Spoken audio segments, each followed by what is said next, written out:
beleza? Sejam todos muito bem-vindos, sejam todas muito bem-vindas. Chegamos aqui para o quê? Olha aí, para que estamos aqui hoje? Véspera, auditor do DF, provinha chegando, provinha já se mostrando aí como uma realidade, né? Assim, o tempo vai passando e a gente vai percebendo que muitas vezes a gente não percebe e a prova chega. Então, hoje, nós aqui do Soma preparamos para você uma revisão de véspera, a gente analisou profundamente aí as provas, a gente sempre tem um cuidado muito grande com a avaliação das provas, a gente sempre tem um cuidado muito grande em fazer aquilo que a gente chama de engenharia reversa, que é analisar as provas, e aí a gente vai analisando as provas, vai vendo como é que essas provas se comportam, né, assim, o que é mais cobrado de vocês, e a gente tem uma banca, que é uma banca que a gente gosta bastante, na maior parte das vezes, que é o IADES, que tem algumas características muito próprias, que é principalmente, né, assim, de todas elas, eu diria que a que mais me chama a atenção sempre com relação ao IADES é aquela característica deles fazerem uma cobrança dentro da mesma questão de uma série de elementos diferentes. Há uma preferência no IADES, muitas vezes, pela cobrança de determinados elementos que são textuais, tipo função da linguagem, tipo tipologia textual, gênero textual. Então a gente tem uma série de elementos que são muito corriqueiramente cobrados de vocês. Então a gente vai conversar a respeito de muita coisa hoje. A gente tem aqui alguns textos para a gente analisar juntos, e a partir dessa análise dos textos e a partir dessa análise de questões, a gente vai pré-definir, a gente vai construir essa revisão, e aí eu conto com a atenção de vocês e me coloco aqui à disposição, ainda que não pessoalmente, mas a gente sabe que a gente consegue se ver, se falar dentro de alguma necessidade. Tudo bem? Vamos começar a nossa vida aqui? Vamos lá. Então a gente começa por onde? A gente começa aqui por um textinho, que é um texto, são todas provas de 2022, então são provas extremamente atuais, né? E esse texto é um texto aplicado em um concurso para químico prático. E a gente vai perceber que tem uma característica muito dessa banca, essa banca, assim como a maior parte das bancas por aí, ela tem trazido essa característica de fazer a construção de quê? De fazer uma construção essencialmente de textos próximos da realidade que será encontrada por vocês, né, pelo candidato. Então, a ideia é basicamente o seguinte: você tem um auditor ambiental, então um texto que lide com um momento atual, com alguma coisa da realidade, com alguma coisa muito próximo da nossa realidade, ou seja, algo muito palpável. E aí esse texto normalmente não é um texto técnico, mas um texto de atualidade relacionado diretamente com aquilo que a gente está vivenciando dentro do escopo esperado de conhecimento para esse cargo. Então isso vem acontecendo muito com as bancas. As bancas vêm, nos últimos tempos, se preparando muito dessa forma, pensando, vamos colocar ali um texto, mesmo que seja um texto narrativo, mesmo que seja um texto expositivo, mas um texto que esteja trabalhando com alguma coisa que esteja relacionado com o que você imagina, com o que você já se preparou, ou seja, para aquilo que você se prepara. Então, a gente encontra muito isso, a gente vai ver nesse texto, por exemplo, que é um texto muito interessante, é um texto de divulgação científica, eu escrevo para vocês daqui a pouquinho ali para vocês lembrarem disso, que é um texto que apresenta o quê? Uma linguagem mais leve, ele tem uma linguagem não tão pesada assim, e essa linguagem mais leve, ela faz com que exatamente a gente consiga analisar, vamos dizer, todos os elementos que são necessários àquela construção textual. Bora lá? Vamos dar uma olhada. Então a gente tem o seguinte, ó. Então esse texto aqui já vou adiantar para vocês que é um texto essencialmente de... Nossa senhora, peraí que a nossa... Volta, meu filho, pelo amor de Deus, cadê você? Peraí. Achei. É um texto que a gente vai entender como sendo um texto de divulgação científica, tá? Então a gente vai trabalhar com um texto de divulgação. Peraí que... entendi o que aconteceu aqui. Ele perdeu uma das suas características aqui, a minha mesinha, de divulgação científica. Daqui a pouco eu reorganizo, né, pro próximo vídeo a gente consegue reorganizar sem problemas. Então a gente tem um texto de divulgação científica. O que é esse texto de divulgação científica e qual é a diferença que esse texto vai apresentar, por exemplo, para um texto científico? Então vamos pensar aqui, ó, que eu tenho um texto de divulgação científica e a gente vai contrastar esse texto, né? Então a gente pega aqui, ó, a gente contrasta esse texto com um texto científico. Então o texto científico é diferente, por isso que a gente tem essa característica. O que a gente vai entender como um texto científico? Um texto científico é um artigo científico, é um texto que trabalha a partir de uma noção de eu terei um público especializado naquilo. Eu sempre digo isso, né? Assim, a minha dissertação de mestrado, ela trabalha com um tema muito próximo da realidade da escola, que é a oração subordinada adjetiva, mas mesmo assim não é um texto de divulgação científica, é um texto científico, porque eu vou trabalhar ali com teorias e vou trabalhar ali com aspectos que são inerentes àqueles que são linguistas. Então, o texto científico, quando você pega um artigo científico, quando você analisa uma construção, ela tem uma linguagem diferenciada. A linguagem que a gente vai encontrar é uma linguagem diferenciada. Por quê? Porque é um texto voltado, vamos dizer assim, para aqueles que trabalham com aquela área. Então, você é um linguista, você vai ler um texto, um artigo científico, esperando elementos da linguística. Você é leigo num determinado caso, como é o meu caso com a química aqui, eu vou olhar para esse texto e esse texto vai precisar me ajudar. Esse texto vai precisar me ajudar. Em que sentido? Ele precisa ser acessível ao meu conhecimento da química. Seria basicamente essa ideia. Tudo bem? Então vamos pensar aqui, vamos lá. Então a gente tem o seguinte, ó. O sabão possui uma função emulsificante que ajuda a unir água a gorduras e também permite a remoção mecânica tanto da sujeira quanto de micro-organismos. Isso quer dizer que ele é capaz de unir moléculas que normalmente não ficariam unidas, agindo como ponte para que elas sejam carregadas pela água. Aqui a gente tem uma característica interessante desse texto de divulgação, ó. A gente vai pensar o seguinte, ó. Agindo como ponte, a gente se utiliza de uma linguagem que é uma linguagem um pouco mais, digamos, figurada, né? Eu estou fazendo aqui uma construção de uma comparação, né, mas uma comparação quase que metafórica, né, com um peso metafórico grande, que é uma dessas características. Ou seja, eu preciso me aproximar de um público que não é um público especializado na área, eu preciso me aproximar de um público leigo. Essa é exatamente a ideia. Tranquilo? O que mais que a gente vai ter? Vamos lá, ó. Em tempos de pandemia, o objetivo é tirar o máximo desses micróbios, como vírus, bactérias, fungos e protozoários, por exemplo, de circulação. É por isso que essa é uma orientação dada para quem foi ao banheiro, olha aí. Vai preparar uma refeição ou tocar pessoas vulneráveis, independente de qualquer pandemia, certo? Então, independente de qualquer pandemia. Massa. Ressalta o infectologista Ramal Suleiman, do Instituto de Infectologia Emílio Ribas. As moléculas de sabão têm duas pontas, uma hidrofílica, capaz de se prender às moléculas de água, e outra hidrofóbica, que se une às moléculas de óleos, gorduras e sujeiras. Uma vez que se enxagam a mão e outras partes do corpo, essa combinação age como uma conexão entre as moléculas de água e os restos de vírus e sujeiras, carregando-as ralo abaixo. A função emulsificante faz com que o sabão grude na proteção do coronavírus, rompendo-a. As bactérias e boa parte dos vírus têm capas de gordura, chamadas de membrana e envelope, respectivamente. A função dessa capa é proteger o micro-organismo do ambiente. O sabão rompe essa proteção, fazendo com que essas bactérias e vírus morram, explica Laura de Freitas, doutora em Biociências e Biotecnologia na Unesp. Então você percebe que é um texto de conhecimento científico, é um texto bastante próximo da nossa realidade, né? Não é um texto dos mais absurdamente difíceis de serem entendidos, pelo contrário, é um texto prático, a gente consegue entendê-lo de forma clara. O que esse texto tem como características? Esse texto não é um texto argumentativo, por quê? Para ser um texto argumentativo, seria necessário que ele defendesse uma tese. Ele não faz isso, ele não está discutindo, ele não está argumentando em favor de uma tese. Ele está explicando o sabão e a água funcionam dessa forma. O sabão funciona assim. Ele não está defendendo que o sabão é imprescindível para a construção de uma sociedade justa. Lógico que não. Mas, ou seja, não tem características argumentativas. Isso é muito interessante da gente pensar pelo seguinte. Vem acontecendo cada vez com maior frequência, inclusive aí dentro do da nossa querida construção mesmo, né?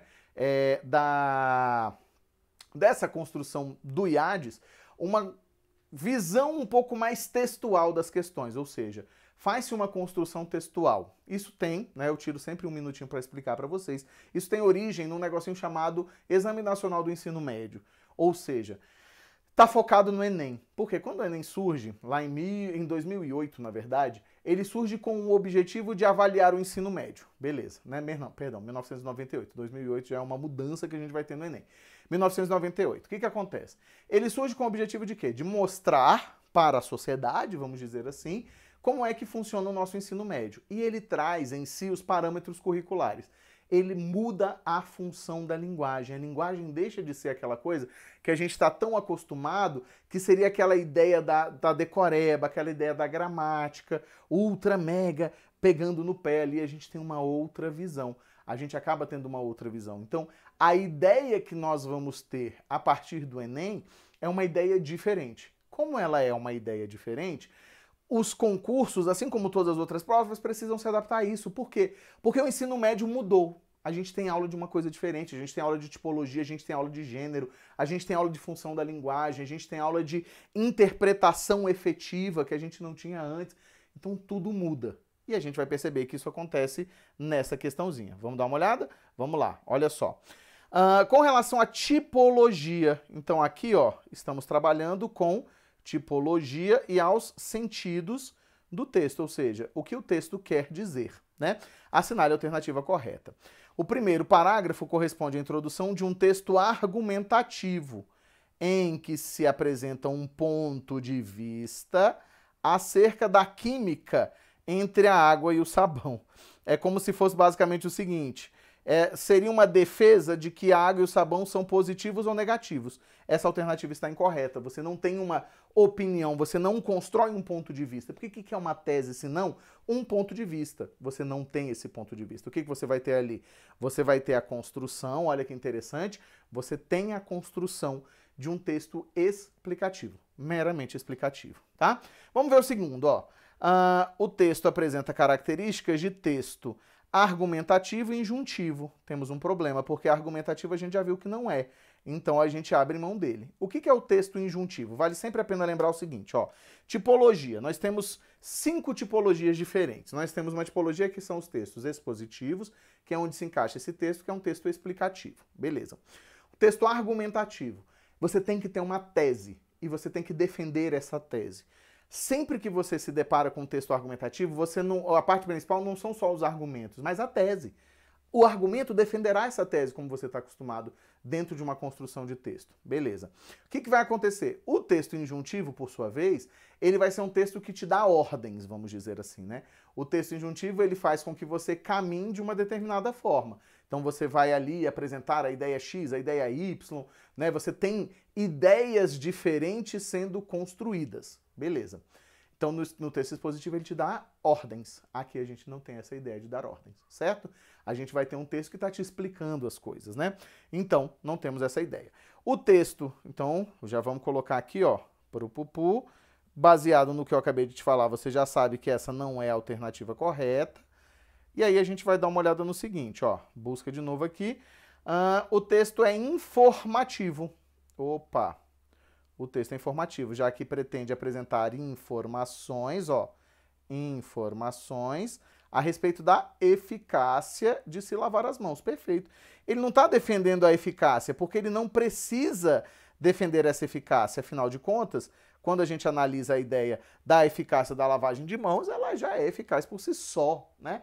Então, assim, já é comprovado aquilo. Eu estou só te apresentando isso, eu não estou discutindo. Será que não tem argumentos contrários a isso? Certo? Então essa é a ideia. O segundo e o terceiro parágrafos, vamos ver aqui, ó. O segundo e o terceiro parágrafos são narrativos, já não temos narração. Narração precisa contar um fato, tá? A narração, o texto narrativo é aquele que narra uma história, conta uma história.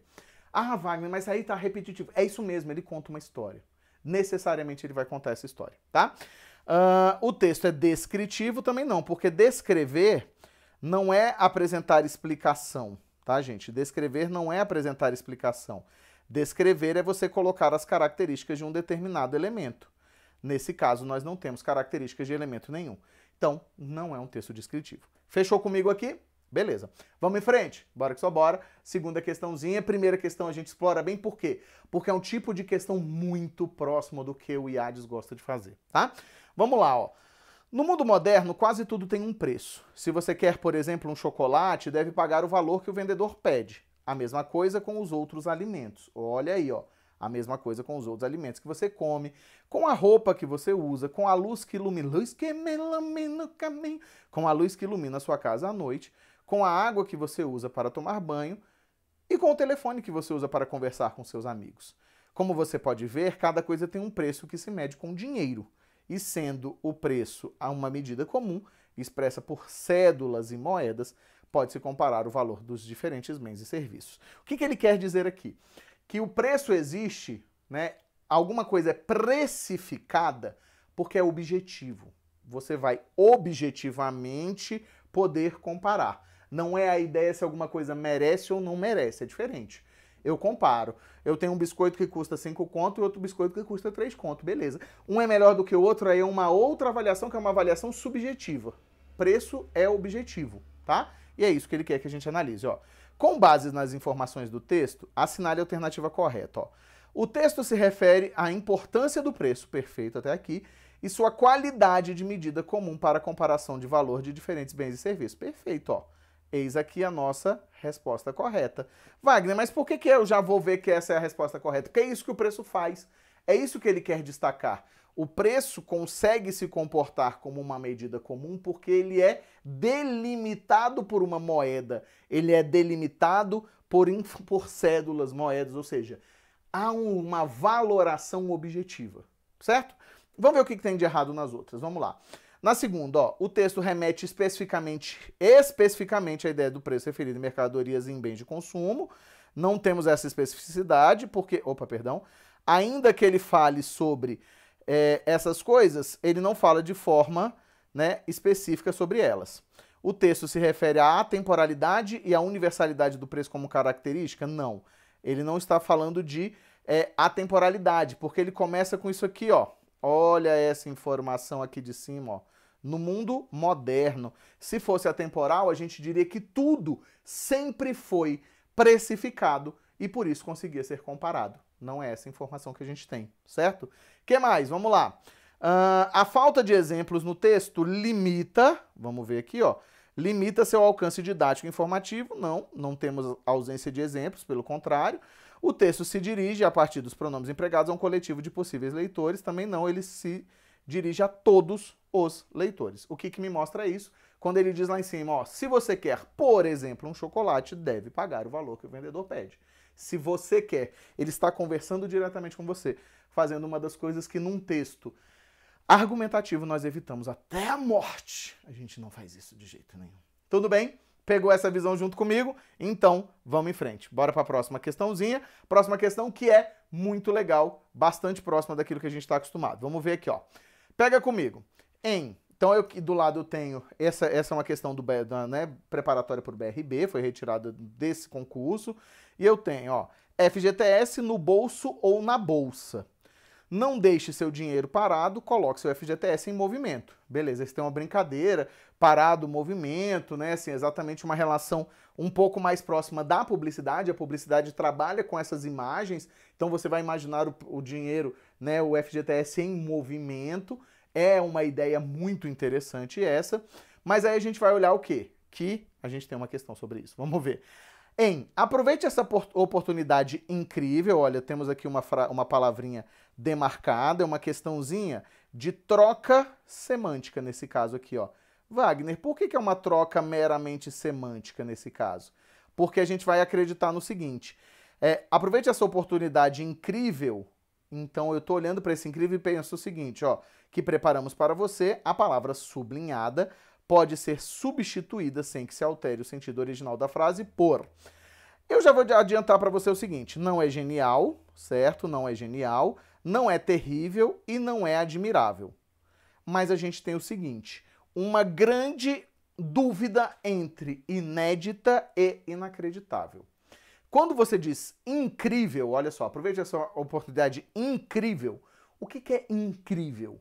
Crível, algo que é crível, é algo que você acredita. A gente consegue fazer isso aqui por meio de quê? De uma análise de morfologia, tá? Então, ó, incrível necessariamente é algo que não se crê. Certo? Então, ó, algo que não se crê. Aí você vai pensar o seguinte, vai ter que ser o quê? Algo que não se crê, perdão, é algo inacreditável. Então, ela não é uma oportunidade inédita. Essa poderia ser uma discussão boa, mas aí você vai partir para onde? Para a análise da palavra. Incrível, isso é crível, isso é acreditável, é de crer, tá? Acreditável é de acreditar. Crer é um verbo, acreditar é outro. Eles são muito semelhantes semanticamente falando, né? Então você vai pela semântica desses verbos, você consegue fazer essa construção aqui. Tudo bem? Deixa eu tirar um fio aqui do chão antes que eu apague todo o meu aparelho aqui. Minha aparelhagem aqui nesse estúdio maravilhoso na minha casa. Tudo bem até aqui, sem problemas? Bora lá? Então, vamos ver aqui, ó. Incrível, algo que nós não cremos, e se não cremos, é a mesma coisa de inacreditável. Perfeito. Algo incrível é algo que não se deveria crer. Seguindo em frente, olha só. Ainda sobre aquela mesma imagem, aquilo lá é o que a gente chama de... aquilo ali, nós temos um texto que nós chamamos de texto, isso é interessantíssimo, um texto misto. Por que ele é um texto misto? Porque ele vai misturar a imagem com a fala. Mas a gente prefere a imagem naquele caso. Vamos dar uma olhadinha nele de novo, ó. Então você tem ali somente a criatura mexendo num celular, né? Então você tem essa criatura mexendo num celular, apresentando aí um celular super, que não faz diferença nenhuma no processo de compreensão desse texto, né? Então você não tem isso funcionando dentro desse processo de comparação do texto, de construção desse texto, mas você tem ali uma criatura mexendo no celular. Vamos olhar de novo, ó. Aí eu tenho, ó, não deixe seu dinheiro parado, certo? Então, ó, coloque seu FGTS, seu FGTS em movimento. Coloque seu FGTS em movimento. A gente trabalha com o quê? A gente trabalha, então, com essa ideia do movimento. Aproveite essa oportunidade incrível que preparamos para você. Aí, olha só o que nós temos aqui, ó. Nesse cantinho, nós temos FGTS no bolso ou na bolsa. Então, aqui, nós temos uma jogada de sentidos, né? De no bolso ou na bolsa, que a gente vai ver que vai aparecer ali e vai fazer diferença, certo? Vai fazer diferença. O que vai acontecer? A gente precisa dar uma olhadinha no que essa questão quer da gente. Vamos ver. A gente tem o seguinte, ó. De acordo com as informações da imagem, então veja bem, ó, de acordo com as informações da imagem, assinale a alternativa correta. A frase FGTS no bolso ou na bolsa, pela proximidade fônica das palavras, reforça uma reflexão que se pode fazer, que pode fazer com que o cliente dos serviços do BRB Investimentos aporte o próprio dinheiro, não o deixando parado. Porque o que acontece? Ó, bolso, pensa comigo assim, ó. Bolso e bolsa estão próximos. Tem proximidade o quê? Fonética, tá?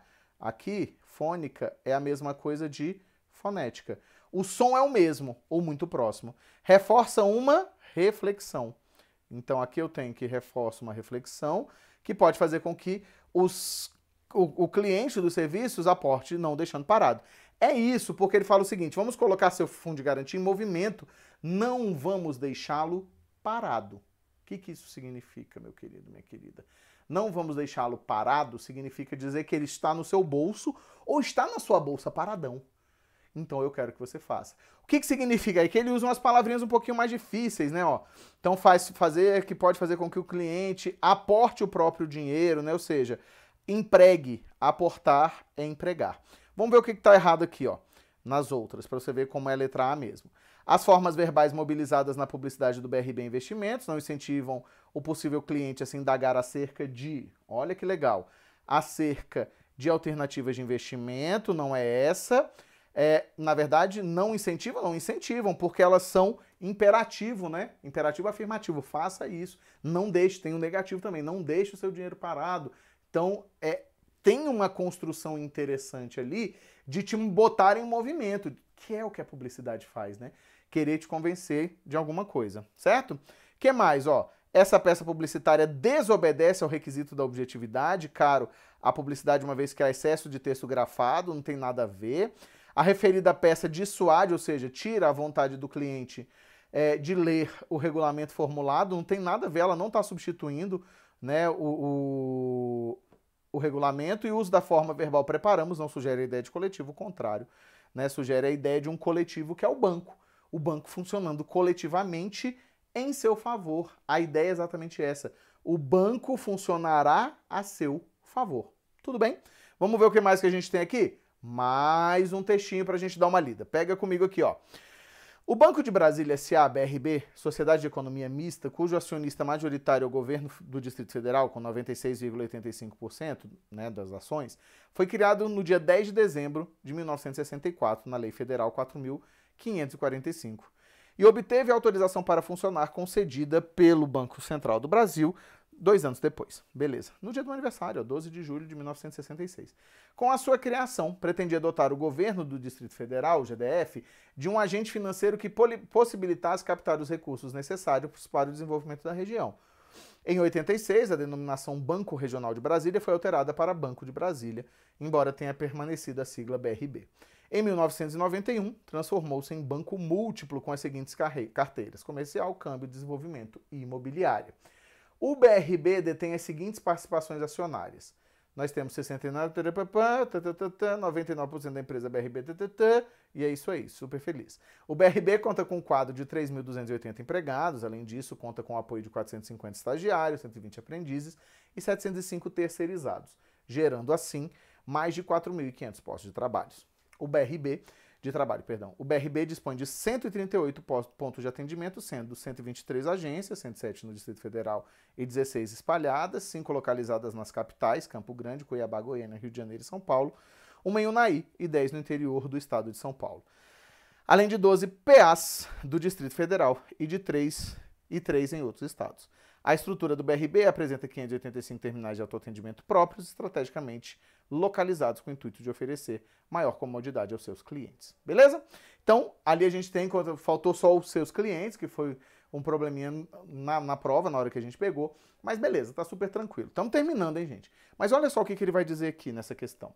Quanto aos aspectos de função da linguagem. Função da linguagem é um dos meus maiores desesperos, por quê? Porque muitos de vocês não se lembram do que seria uma função da linguagem, tá? Assinale a alternativa correta, ó. O texto elucida, dirigindo-se a potenciais clientes, o histórico de surgimento e de desenvolvimento do BRB. Nele, predomina a função apelativa da linguagem. O que é a função apelativa da linguagem? É a função que está relacionada em fazer... Eu estou olhando aqui para ver se está tudo tranquilo. É a função que está relacionada em fazer com que você faça o quê? Em fazer com que você necessariamente busque se convencer de alguma coisa. Ele não tenta te convencer de nada. Então essa alternativa está o quê? Incorreta, tá? Então essa alternativa aqui fica incorreta exatamente porque não tem esse objetivo.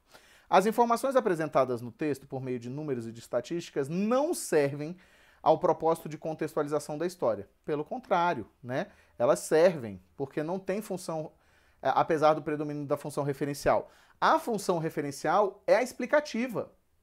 E é isso que a gente tem.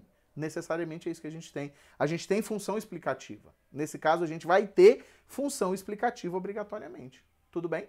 Então, a gente tem ali um aspecto interessante. O que mais? Ó, o texto explica o histórico de surgimento do BRB, contextualizando a criação, a atuação e a estrutura. Nele predomina a função referencial da linguagem. Perfeito. Essa aqui não tem nem o que discutir, né? Não tem nem para onde a gente ir, que vai ser exatamente essa questão aqui mesmo, né?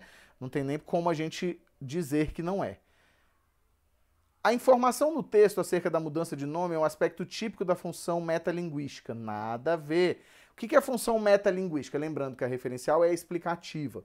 A metalinguística é quando você usa a linguagem para explicar a própria linguagem. Tudo bem? Pegamos essa visão, entendemos, massa. O texto explica o histórico, para a gente fechar aqui, ó, do surgimento do BRB, contextualizando a criação, a atuação e a estrutura. Nele predomina a função apelativa. Não é. A apelativa é a de convencimento. É a que tenta fazer com que você tome uma determinada posição que não necessariamente ocorre nesse caso. Tudo bem? Então é isso. Vamos encerrando por aqui. Queria agradecer mais uma vez a presença de todos vocês. Muito obrigado mesmo pela presença. E a gente está de volta a qualquer momento. Valeu, galera. Fui!